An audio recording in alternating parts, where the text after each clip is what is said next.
Hello spiritual people, कैसे हैं आप सब। पिछले वीडियो में हम लोगों ने ये डिस्कस किया था कि कैसे हम लोग अपने ही पूर्वजों के द्वारा अफेक्टेड होते हैं। उनके रहन सहन, उनके खान पान, उनके बात करने का तरीका, उनके कुछ एडिक्शन इशू, ये सब हम लोग अपने ही डीएनए में अभी तक कैरी कर रहे होते हैं। एंड वो लोग हमेशा हमारे एस्ट्रल बॉडी के थ्रू हमसे कनेक्टेड रहते हैं। तो आप लोग ये सोच रहे होंगे कि दूसरा वीडियो बनाने की ज़रूरत क्या थी। दोस्तों, ये जो सेकंड वीडियो है मैं स्पेशली ट्विन फ्लेम्स के लिए बना रही हूँ, क्योंकि आप लोगों ने डीएनए अपग्रेडेशन, डीएनए हीलिंग के बारे में ज़रूर सुना होगा और डीएनए हीलिंग के ऊपर स्पेशल मेडिटेशंस भी आते हैं। पर क्या आपको पता है ये डीएनए हीलिंग होता क्या है। एंड जेनरेशनल कर्सेस होते हैं, हमारे एंसेस्ट्रल कर्सेस होते हैं, ब्लैक मैजिक होती है, ये सब होता क्या है। And as a twin flame हम लोग शुरू से ही सुनते हुए आए हैं कि हमें जो ओल्ड बिलीफ सिस्टम है, ओल्ड पैटर्न्स है, उसको हम लोगों को ब्रेक करना है। जो ओल्ड कर्सेस हैं उसको भी ब्रेक करना है। पर करना कैसे है, ये होता क्या है। सिर्फ मेडिटेशंस करना, कोने में बैठ के मंत्रा जाप करना, क्या इन सब से ये हीलिंग हो जाती है? कि इन सब से हमारा यूनियन हो जाता है? नहीं ना। हीलिंग बहुत तरीके के होते हैं, इस बारे में मैं डिटेल्स वीडियो बनाऊंगी। सिर्फ मेडिटेशंस करना, सिर्फ सबकॉन्शियस हीलिंग करना या फिर सिर्फ भगवान के पास हमेशा रहना या फिर मंत्र जाप करना हीलिंग नहीं होता। You have to do a lot of thing to achieve your union. क्योंकि ट्विन फ्लेम जर्नी के बारे में ना बहुत लोगों को बहुत लिमिटेड चीज़ें पता है। जैसे कि उनको पता है कि हमें हर तरीके से पावर अपने हाथ में लेनी है, पर वो पावर होता क्या है? सिर्फ फाइनेंशियली इंडिपेंडेंट होना या फिर इमोशनली इंडिपेंडेंट होना। कभी कभी डिवाइन फेमिनाइन्स ऐसी होती है कि फाइनेंशियली इमोशनली इंडिपेंडेंट होने के चक्कर में ईगो में भी आ जाती हैं, जो कि उनको पता भी नहीं चलता। इसी वजह से इस जर्नी के बेस के बारे में अगर आपको नहीं पता, अगर आपको हर चीज़ के बारे में क्लियर ही नहीं है, तो आप हीलिंग कैसे कर पाओगे। ऐसा क्या होता है ना, आपकी जर्नी बहुत लंबी चलती है और आपको पता ही नहीं होता कि मुझे किस एरिया में काम करना है। इसी वजह से जब आपके अंदर वो सारी चीज़ें क्लियर रहेगी कि मुझे कब क्या करने हैं और कब क्या करने से कौन सी चीज़ हील होती है, तभी आप बहुत स्मूथली आगे बढ़ पाते हैं। फॉर एग्ज़ाम्पल, जैसे कि मैं आप लोगों को बताऊं कि हम लोगों को ये पता है जब हमारे पूर्वज हमसे नाखुश होते हैं या फिर हमारे ऊपर एंसेस्ट्रल जनरेशनल कर्सेस रहते हैं, तो हमारे फाइनेंशियल प्रॉब्लम्स लगे रहते हैं, हमारे बीच पॉवर्टी लगी रहती है, एंड एक्स्ट्रा मैरिटल अफेयर्स होते हैं, डिवोर्स होते हैं, इमोशनल अब्यूज़ होती है, मिसकैरेजेस होते हैं। पर ये सारी चीज़ों को हील कैसे करना है? क्या सिर्फ पिंडदान करने से हील हो जाती है? और इसके साथ डीएनए हीलिंग का क्या कनेक्शन है? ये सारी चीज़ें ना बेसिक चीज़ें हैं जो शायद आपने सुनी होगी, नहीं भी सुनी होगी। तो जो लोग इस चैनल तक पहुँचे हैं या फिर वीडियो देख रहे हैं, शायद हो सकता है उनके लिए ये वीडियो हेल्पफुल हो। हेलो दोस्तों, मैं हूँ शिवानी और स्वागत करती हूँ आप लोगों का आप के ही चैनल में। आज हम लोग इस जनरेशनल कर्सेस एंड उसको कैसे ब्रेक करें और हील करें, उसी के ऊपर डिस्कस करेंगे। दोस्तों, वीडियो स्टार्ट करने से पहले मेरा आप सबसे रिक्वेस्ट है कि अगर आपको टॉपिक्स अच्छे लग रहे हैं देन प्लीज़ आप चैनल को सब्सक्राइब कर दीजिएगा, उसके साथ साथ वीडियो को एक लाइक भी कर दीजिएगा, ठीक है दोस्तों। As a divine feminine we have the super ability to heal anything, but heal करने से पहले हमें हमारे ब्लॉकेजेस के बारे में तो पता होना चाहिए ना। सबसे बड़ी प्रॉब्लम्स तब आती है जब हम अपने ही ब्लॉकेजेस को पहचान नहीं पाते हैं। और दूसरी चीज़ ये है कि हम लोग सुनते हुए आए हैं कि जो लिमिटेड बिलीफ सिस्टम्स है, जो लिमिटेड पैटर्न्स है, उसको हील करना है। पर हील करने से पहले हमें पता तो होना चाहिए कि होता क्या है, आए कहाँ से है, तभी तो हम लोग हील कर पाएंगे, है ना। Please ignore the sounds coming from the background, because मैं जिस सोसाइटी में रहती हूँ ना, वहाँ पे इतना ज़्यादा सन्नाटा है या फिर स्पेस कुछ ज़्यादा ही है। इसी वजह से किसी और के घर में कुकर की सीटी बजती है या फिर बर्तन गिरते हैं या फिर कोई बच्चा कुछ चिल्लाता है। जब मैं वीडियो सुनती हूँ ऐसा मुझे लगता है कि मेरे बगल से ही आ रही है वो सारी आवाज़ें। So please ignore this sound. And दोस्तों, हमारे जो एंसेस्टर्स होते हैं वो हमारे साथ हमेशा ही बने रहते हैं, क्योंकि पता है एक रिसर्च के थ्रू से ये जाना गया है कि 1 gram of DNA 433 petabytes of data को होल्ड करता है। इसका मतलब आप समझ पा रहे हैं, 433 डेटा बहुत ज़्यादा होता है। और ये डेटा जो है ये मेमोरी के फॉर्म में हो सकता है, किसी अच्छी मेमोरीज़, किसी कोई बुरी मेमोरी या फिर कोई इमोशनल अब्यूज़ या फिर कोई भी पास्ट अफेयर्स या फिर इंसिडेंट या फिर कुछ भी हो सकता है। मतलब आप सोचिए हमारे जो एंसेस्टर्स होते हैं वो हमारे साथ किस हद तक कनेक्टेड रहते हैं। या फिर वो कितना ज़्यादा हमारे साथ टच में रहते हैं। मतलब हम लोग जब रोते हैं वो हमारे साथ ही रोते हैं, हम लोग जो हंसते हैं वो हमारे साथ ही हंसते हैं। और यहाँ पे हम लोग बोल सकते हैं कि हमारे पास दोनों काइंड ऑफ एंसेस्टर्स है। एक है हमारे मटरनल साइड के एंसेस्टर्स एंड एक है पैटर्नल साइड के एंसेस्टर। सेम थिंग हमारे ट्विन फ्लेम्स के साथ है, क्योंकि उन लोगों को हीलिंग के बारे में ज़्यादा पता नहीं होता है, तो हमें जो एंसेस्टर्स लेने हैं हमें दोनों के एंसेस्टर्स को लेके चलना है। ठीक है दोस्तों, भले ही हम ट्विन फ्लेम कनेक्शन में हैं, पर अगर नहीं भी होते हैं ना, जो एंसेस्ट्रल कर्सेस होते हैं ना, उनका जो इफ़ेक्ट है वो हमें करंट जनरेशन पर ही देखने को मिलता है, क्योंकि उससे पहले ना हमें इस सब के ऊपर अवेयरनेस नहीं थी।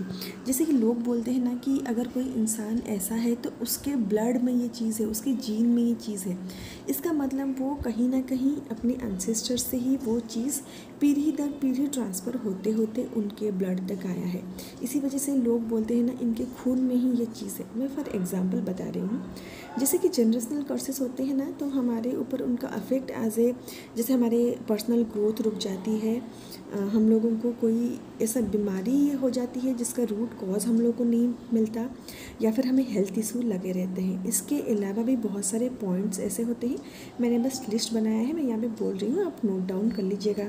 जैसे कि alcoholism, drug addiction, gambling, poverty mindset, extra marital affairs, divorces, emotional abuse, miscarriage होना, मिसफॉर्चून, हमेशा हेल्थ इशू का लगा रहना, मेंटल हेल्थ इशू लगा रहेगा, पुअर बिहेवियर और understanding, toxic thinking patterns, negative thinking patterns and destructive behaviour. अभी आप लोगों में से मुझे बहुत सारे लोग ऐसे पूछें कि ऑलरेडी हमें पता है तो हम लोग को बता क्यों रही हैं आप। अब मैं आपको बताती हूँ, मैं आपको बता क्यों रही हूँ। फॉर एग्जांपल हम लोग ले लेते हैं पॉवर्टी माइंडसेट। ठीक है, जैसे कि हमारे जो पास्ट जनरेशन थी उन लोगों को ये लिमिटिंग बिलीफ थी या फिर आदत थी कि हम लोगों को दिखाना नहीं है कि हमारे पास पैसे हैं। अगर हम लोग दिखाएंगे तो हो सकता है कोई चोरी कर ले, या फिर पैसे की लालच में हमारे घर के जो बेटे हैं या फिर बेटियां हैं उनको कोई फंसा ले, कुछ भी रीज़न हो सकता है। तो वो हमेशा ना लैकिंग माइंडसेट के साथ जीते थे कि हमारे पास कुछ भी नहीं है, और हमेशा ना वो क्या करते हैं ना, पास्ट में जीते हैं, जो पास्ट में हो चुका है उसके बारे में सोचते रहेंगे, गिल्ट में, रिग्रेट में जाएंगे, या फिर फ्यूचर के बारे में सोचते रहेंगे कि फ्यूचर में क्या होगा, फ्यूचर में ऐसा हो गया तो अनप्रेडिक्टेबल हो जाते हैं फ्यूचर को लेके। इसी वजह से वो जितना चाहे उतना पैसे सेव करने लगते हैं, और हमेशा उनका जो माइंड है ना वो आइदर पास्ट में रहेगा या फिर फ्यूचर में रहेगा, वो प्रेजेंट कभी जीते ही नहीं थे। तो आप अपने अंदर झांक के देखिए, ये आपके अंदर जो पास्ट में रहने की आदत है या फिर फ्यूचर में रहने की आदत है ना, ये आया कहाँ से है। अब आपको समझ में आया। एंड जो सबसे फर्स्ट एग्जांपल मैंने लिया था पॉवर्टी माइंडसेट, हम लोग थोड़ा अपने अंदर झांक लेते हैं, क्या हमारे अंदर पॉवर्टी माइंडसेट नहीं है? क्या हमें ये नहीं लगता कि कभी भी हमें गरीबी छू सकती है, या फिर हमें उससे बचने के लिए हमें इतना ज़्यादा सेविंग्स करना चाहिए कि गरीबी हमें छू ना पाए, या फिर हमारे अकाउंट्स में कितने भी पैसे क्यों ना हो, हमारे जेब में कितने ही पैसे क्यों ना हो, हम लोग खर्च करने से डरते हैं because of that poverty mindset. तो ये होता है रूट कॉज। रूट कॉज जो होता है ना, ये हमेशा पास्ट में ही होता है। जो हम लोग आज जो लाइफ जी रहे हैं, हमारे आज जो माइंड सेट है, उसका जो रूट कॉज है वो हमेशा पास्ट में ही होता है।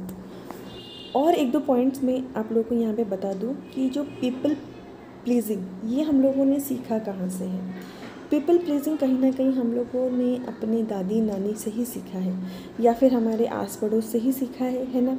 लोगों को दिखावा करना कि हम लोग ऐसे हैं, हम लोग ऐसे रहन सहन करते हैं, किसी को हम लोग ऐसे दिखाते हैं कि हम लोग बहुत बड़े वाले हैं, या फिर किसी को हम लोग दिखाते हैं कि हम लोग पॉवर्टी लाइन के नीचे हैं। ठीक है, तीसरी बात है कि सर्वाइवल माइंडसेट, कि हम लोग जो काम कर रहे हैं, जो भी सर्विस कर रहे हैं, जो भी जॉब कर रहे हैं, वो सिर्फ हम लोग सर्वाइवल के लिए ही कर रहे हैं, भले ही उससे हम एंजॉय करें ना करें।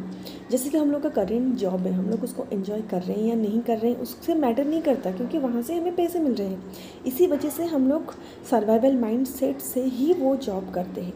और एक चीज़ है कि दूसरों के प्रति अच्छे मनोभाव ना रखना। जैसे कि हमारे आस पड़ोस के लोग ना अगर थोड़ा सा आगे निकल जाते हैं तो हम लोग सोचते हैं कि वो तो आगे निकल गया, हम लोग तो नहीं निकल पाए। तो ये जो कंपेयर करना, ये सारी चीज़ें हम लोग सीखे कहाँ से हैं? कहीं ना कहीं हम अपने पूर्वजों से ही सीखे हैं या फिर हमारे आस पड़ोस से सीखे हैं, राइट। और कुछ एग्जांपल्स मैं आप लोगों को यहाँ पे बता दूँ कि मनी को प्रायोरिटाइज़ करना, ठीक है। जैसे हमारी जो ज़िंदगी है वो सिर्फ पैसे कमाने के लिए ही है। जब तक हम लोग इस धरा पृष्ठ में है, हमारा जो मेन फोकस है वो पैसे पे ही रहना चाहिए, ओके। सेकंड है struggles are part of life. जैसे अगर हम लोग स्ट्रगल करके कुछ अचीव नहीं करते, इसका मतलब हम लोगों ने कुछ किया ही नहीं है। ऐसे ही कुछ लिमिटिंग बिलीव्स मैं आप लोगों को घर के मेंबर्स को लेके भी बता सकती हूँ। जैसे घर के मेंस को लेके ये बताया गया है कि मर्द को दर्द नहीं होता। वो लोग अपने इमोशंस अगर एक्सप्रेस करते हैं तो उन लोगों को मतलब बोला जाता है कि ये तो लड़की है या फिर ये वीक है। Mens are design to do only outside work. वो घर के कोई काम नहीं करेंगे। आजकल के मर्द भले ही करने लगे हैं। And females are only design to cooking and cleaning. And वो लोग अपने बच्चों का ख्याल ही रखेंगे। आजकल का ज़माना थोड़ा सा चेंज हुआ है, तो इन सब में ना हमें थोड़ा सा चेंजेस देखने को मिलते हैं। जैसे जो बच्चे होते हैं ना घर के, वो एक पर्टिकुलर मैनर में बैठें, बिहेव करें, या फिर जब बड़े बात करते हैं तो छोटे बात ना करें। उनको अपने बात रखने का हक नहीं है, या फिर छोटे कुछ सजेस्ट नहीं कर सकते। उनको ऐसे बोला जाता है कि तुम्हें तो कुछ पता ही नहीं है। एंड जो घर के मर्द होते हैं ना, वो कोई भी मिस्टेक करते हैं तो उनको फॉरगिव कर दिया जाता है। जब औरत होती है, वो छोटी मिस्टेक अगर करती है ना, उनको बार बार टॉन्ट मारा जाता है। या फिर घर के बच्चे होते हैं ना, अगर कोई छोटी सी मिस्टेक भी करते हैं या फिर गलती भी करते हैं ना, उनको बार बार उसी मिस्टेक को दिखाया जाता है या फिर टॉन्ट मारा जाता है। हमारे पेरेंट्स को ऐसा लगता है कि उसको ऐसे टॉन्ट मारेंगे तो दोबारा गलती नहीं करेगा। जैसे हमारी ये भी लिमिटिंग माइंड सेट है कि शादी के बाद हमेशा एक फीमेल्स को ही घर छोड़ के अपने ससुराल में जाना चाहिए, रहना चाहिए, बुजुर्गों का ख्याल रखना चाहिए। और फीमेल्स के कंधों पर सारी रिश्ते की जिम्मेदारी होती है। भले ही एक मेल बाहर कितना एक्स्ट्रा मैरिटल अफेयर क्यों ना करें, कुछ भी करें, पर मेल को हमेशा माफ़ कर दिया जाता है। फीमेल्स की कोई सेल्फ रिस्पेक्ट नहीं होती है। And male can torture and beat their wife and children any time. So this kind of thing मैं इनको बढ़ावा नहीं दे रही हूँ। मैं बस आपको ये बता रही हूँ कि ये सारे जो माइंड सेट हैं, कहीं ना कहीं हमें अपने पेरेंट्स के अंदर ये सारी चीज़ें देखने को मिली है, और कहीं ना कहीं हम लोग भी कुछ चीज़ें उनसे अडॉप्ट की हैं। तो ये ना डीएनए के थ्रू हम अपने ही एंसेस्टर्स के जो माइंड सेट हैं अडॉप्ट कर रहे हैं। और दोस्तों, कहीं ना कहीं जब हम लोग अपनी ट्विन फ्लेम जर्नी में आते हैं, हम अपने ही अंदर झांकने लगते हैं, तो हमें हमारे अंदर मतलब rejection, betrayal trauma, injustice trauma and trust issue, abandonment issue, guilt issue, neglect wound, ये सारी चीज़ें देखने को मिलती है। तो ये सारी चीज़ें आती कहाँ से हैं, अभी मैं आप लोगों को एक्सप्लेन करके बताती हूँ। जैसे पहले के ज़माने में ना बहुत सारे बच्चे हुआ करते थे। एक पेरेंट्स के 10-11 बच्चे हुआ करते थे, तो सारे बच्चों को तो इक्वल प्रायोरिटाइज नहीं कर पाते होंगे वो लोग। तो एक कुछ बच्चे ऐसे भी होंगे जो शुरू से नेगलेक्ट हुए होंगे, या फिर जब वो अपनी बात रखने के लिए जाते होंगे अपनी सुपीरियरिटी दिखाने के लिए, या फिर उनका माइंडसेट ऐसा था कि बच्चों को बड़ों के बीच कुछ बोलना नहीं चाहिए, या फिर बच्चे मुंह पे जवाब देंगे अगर हम लोग उनको अपनी बात रखने के लिए देंगे। इसी वजह से क्या करते हैं ना, वो बच्चों को चुप करा देते थे। वहाँ पे ना एक बच्चा अपने इमोशन सप्रेस करना सीखता है, और वही चीज़ ना उसकी आदत में आ जाती है। तो वो जब ज़िंदगी भर अपने इमोशंस को किसी के साथ बता नहीं पाता या फिर एक्सप्रेस नहीं कर पाता, वो मेल भी हो सकता है या फिर फीमेल भी हो सकती है, अपने पार्टनर के साथ वो अपनी ट्रू इमोशंस के साथ ओपन अप ही नहीं हो पाते हैं। तो ये जो इमोशन सप्रेस हम लोगों के अंदर था या फिर है ना, ये हम लोग कहीं ना कहीं हमारे एंसेस्टर्स से ही सीखे हैं। दूसरा मैं एग्जाम्पल आप लोगों को ये बता दूँ, जैसे हमारे पूर्वज थे, उनके लिमिटेड माइंडसेट थे, या फिर हमारे पेरेंट्स के भी अभी कहीं ना कहीं है कि विदाउट जॉब और बिजनेस आप पैसे नहीं कमा सकते। उनके नज़रिए के हिसाब से there is no other way to income money without any job और बिजनेस, ओके। एंड यही चीज़ क्या करते हैं ना, वो हम लोगों को टॉन्ट मारते रहते हैं। एंड वही चीज़ हमारे ब्लड में आ जाती है, या फिर किसी चीज़ को हम लोग सोचते रहते हैं, और यही चीज़ हम अपने बच्चों को बताते हैं। हमारे बच्चे हमसे वो चीज़ सीखते हैं और वो अपने नेक्स्ट जनरेशन को ट्रांसफ़र करते हैं, और वो जो बच्चे हैं वो अपने नेक्स्ट जनरेशन को वही चीज़ ट्रांसफ़र करते हैं। तो यही होता है जो लिमिटेड माइंड सेट है ना, वो जनरेशन टू जनरेशन इसी तरीके से ही ट्रांसफ़र होता है।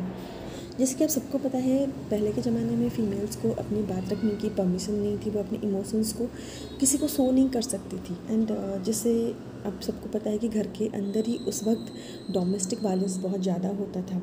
एंड अगर हमारे पूर्वजों में से कोई ऐसे ही रहे होंगे जिनके साथ ये सब हुआ होगा, तो उनके अंदर ये माइंडसेट बन गया होगा कि मेरे साथ जस्टिस नहीं हुआ। तो उनके पास से जो बच्चे पैदा हुए होंगे ना, उनके डीएनए में वही चीज़ आएगा। उनको लगा होगा कि नहीं, हमारे साथ कभी जस्टिस ही नहीं हो सकता, और यही चीज़ ना पीढ़ी दर पीढ़ी ट्रांसफ़र होता है, और कहीं ना कहीं हमारे अंदर भी ये चीज़ बन गई होगी कि हमारे साथ जस्टिस नहीं हो रहा है। हम लोग अभी भी ना डिवाइन को कभी ना कभी कोस देते हैं कि हमारा डीएनए क्यों नहीं आ रहा है, अब मैं हमारे साथ जस्टिस क्यों नहीं कर रहे हो। तो ये सारे काइंड ऑफ ट्रॉमा है जो हम लोग अपने पूर्वजों से पाते हैं या फिर एज ए गिफ्ट हमें मिलता है। और लास्ट एग्जांपल मैं यहाँ पे देना चाहूँगी कि जैसे हमारे घर में हम लोगों ने देखे होंगे, सुने होंगे, या फिर हमारे साथ भी ये हुआ होगा कि हमारे पेरेंट्स हमें बताते हैं कि तुम्हें दूसरों को दिखाने के लिए एक बड़े पोस्ट में जॉब करना चाहिए, या फिर कोई बड़े पोस्ट में आपको होना चाहिए कि आप दूसरों को ये दिखा सको कि मैं इस पोस्ट में हूँ, या फिर मेरी इज्जत तब ज़्यादा हो जाएगी जब मैं एम्पल अमाउंट ऑफ पैसे इनकम करने लगूँगा। अगर मेरी इनकम उतना ज़्यादा नहीं है, इसका मतलब मेरी पहचान ही उतना ज़्यादा अच्छा नहीं है। अगर कोई पर्सन इस काइंड ऑफ थिंग से गो थ्रू कर रहे होते हैं एंड इन केस वो उस पोजीशन तक नहीं पहुंच पा रहे होते हैं, देन उनके अंदर एक सेल्फ वर्थ इशू होने लगती है, उनकी पर्सनल ग्रोथ रुक जाती है, एंड ये एज ए ट्रॉमा उनके अंदर ही रह जाता है जो उनके बच्चों को एज ए गिफ्ट मिलता है। और इस काइंड ऑफ सिचुएशन में ना हम लोग अपने पेरेंट्स या फिर अपने ग्रैंड पेरेंट्स को ब्लेम नहीं कर सकते, क्योंकि उनके जनरेशन में उन्होंने कभी ऐसे लाइफ देखे ही नहीं है। उन्होंने कभी किसी को अच्छा बिहेव करते हुए या फिर उनके रिलेशनशिप को सहूलियत से मैनेज करते हुए उन्होंने कभी किसी को देखा ही नहीं होता है। उनको पता ही नहीं होता है कि हम लोग भी इस चीज़ को चेंज कर सकते हैं। इसी वजह से we can't blame them, but we have the capacity to change our future generation. जो चीज़ें हम लोग देखते हैं, जो चीज़ें हम लोग सुनते हैं, या फिर जो चीज़ें हम लोग एक्सपीरियंस करते हैं, वही चीज़ें हम लोग दूसरों को डिलीवर करते हैं। तो हमारी जो प्रीवियस जनरेशन है ना, उन लोग वही चीज़ें हम लोगों को डिलीवर की है जो उनके पास थी। उन लोगों को अपने अंदर झांकना कभी सिखाया ही नहीं गया है। उन लोगों को हमेशा आउटडोर वर्ल्ड में देखना सिखाया गया है।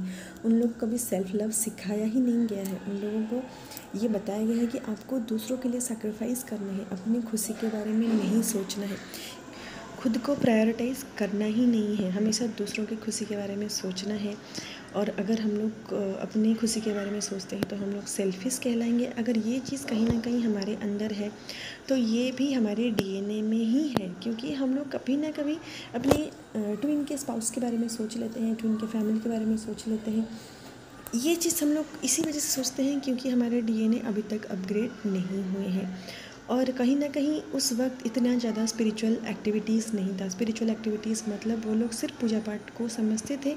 पूजा पाठ of course is a part of spiritual activity, but जिस लेवल तक हीलिंग हम लोग करते हैं, जिस लेवल तक स्पिरिचुअल हम लोग हो जाते हैं, वो लोग नहीं हो पाते थे क्योंकि उन लोगों को वो सिखाया ही नहीं गया है। इसी वजह से जब तक हमारी स्पिरिचुअल अवेकनिंग नहीं हुई थी ना, कहीं हम लोग उसी एनर्जी में डील करते थे। And that is the reason जब हम लोग स्पिरिचुअलिटी में आते हैं एंड मेडिटेशंस वगैरह करने लगते हैं, हीलिंग वगैरह करने लगते हैं, जब हम लोग लो वाइब्रेशन एनर्जी से ऊपर उठ जाते हैं तो हमारी लाइफ से लोग ना छूटने लगते हैं, क्योंकि हमारे फ्रिक्वेंसी के साथ वो लोग मैच ही नहीं कर पाते। तब क्या होता है ना, बहुत सारे डिवाइन फेमिनाइंस अपनी फैमिली वालों को भी ये बोल देते हैं कि आप लोगों को समझ नहीं आता, आप लोग हमें समझ नहीं पाते, आप हमारी जर्नी को समझ नहीं पाते। वो लोग आपकी जर्नी को कैसे समझेंगे, क्योंकि उन लोगों को बहुत सारी चीज़ें कभी सिखाया ही नहीं गया। जो आप लोग कर रहे हो ना, आप कुछ डिफरेंट कर रहे हो, आप कुछ अलग चीज़ें कर रहे हो, आप लोग खुद को प्रायोरिटी दे रहे हो, आप लोग खुद के अंदर झाँक रहे हो, जो वो लोग कभी सीखे ही नहीं हैं। तो वो लोग आपको कैसे समझ सकते हैं।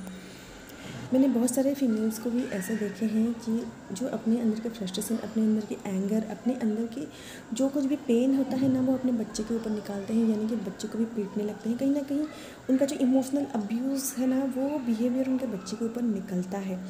और दैट इज़ द रीज़न ना, feminine energy distorted feminine energy से डील करती है या फिर डिस्टोर्टेड मस्कुलाइन एनर्जी से डील करती है, बिकॉज वो लोग अपने इमोशंस को एक्सप्रेस ही नहीं कर पाते। इवन वो अपने इमोशंस को खुद ही नहीं समझ पाते। दैट इज़ द रीज़न जो डिवाइन मस्कुलिन होते हैं, डिस्टोर्टेड डिवाइन मस्कुलिन इसी वजह से होते हैं, because of the social conditioning and because of the false DNA programming. Okay. और दोस्तों ये भी हो सकता है कि ईगो में, एंगर में या फिर फ्रस्ट्रेशन में हमारे जो पूर्वज हो सकते हैं उनके द्वारा किसी संत की इंसल्ट हुई हो, या फिर वो लोग अपने प्रॉपरली जो रिचुअल्स होते हैं वो नहीं कर पाए हों। इसी वजह से उनके ऊपर ना कर्सेस होते हैं जो कि जनरेशन वाइज वो भी ट्रांसफ़र होता है और वो हमारे डीएनए में भी हम लोग कैरी करते हैं। एंड उसी को जनरेशनल कर्स या फिर एंसेस्टर कर्स बोलते हैं, जिसको हमें ही धोने होते हैं।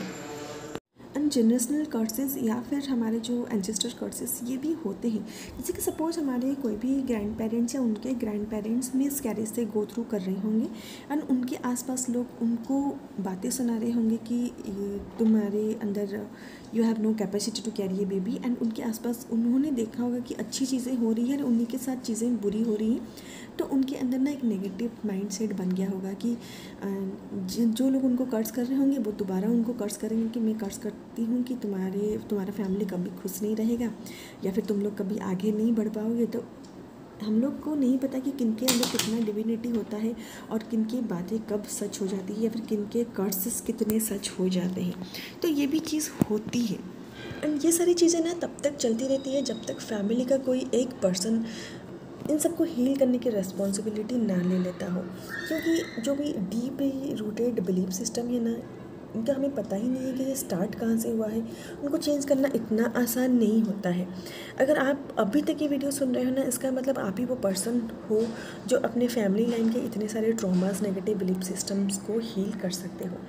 बट ये सारी चीज़ें इतना आसान नहीं होगा, क्योंकि ये जो डिसीजन हम लोग ले रहे हैं इससे हमारे प्रेजेंट एंड फ्यूचर जनरेशन में बहुत हद तक सुधर जाएगा, मतलब उनको एक अच्छी लाइफ मिलेगी। बट ये एक रात का काम नहीं है, इसको करने के लिए टाइम एंड वक्त की ज़रूरत पड़ेगी और अच्छी खासी एनर्जी की भी ज़रूरत पड़ेगी। दोस्तों, अगर अभी तक आप इस वीडियो में बने हुए ना, इसका मतलब you have already started breaking those curses by watching this video, because everything is about awareness. If you are aware about the ancestor curses then you can break it too. दोस्तों, चलिए अब मुद्दे की बात पे आते हैं कि ये सबको हील कैसे करना है, क्योंकि ऐसे तो बहुत सारे और भी होंगे जो मैंने एग्जाम्पल्स में इंक्लूड नहीं किए हैं। तो सबसे पहले है कि हम लोगों को ये पता है हमारे पास दोनों साइड से डीएनए है, एक है हमारे मैटरनल साइड से, एक है हमारे पैटर्नल साइड से।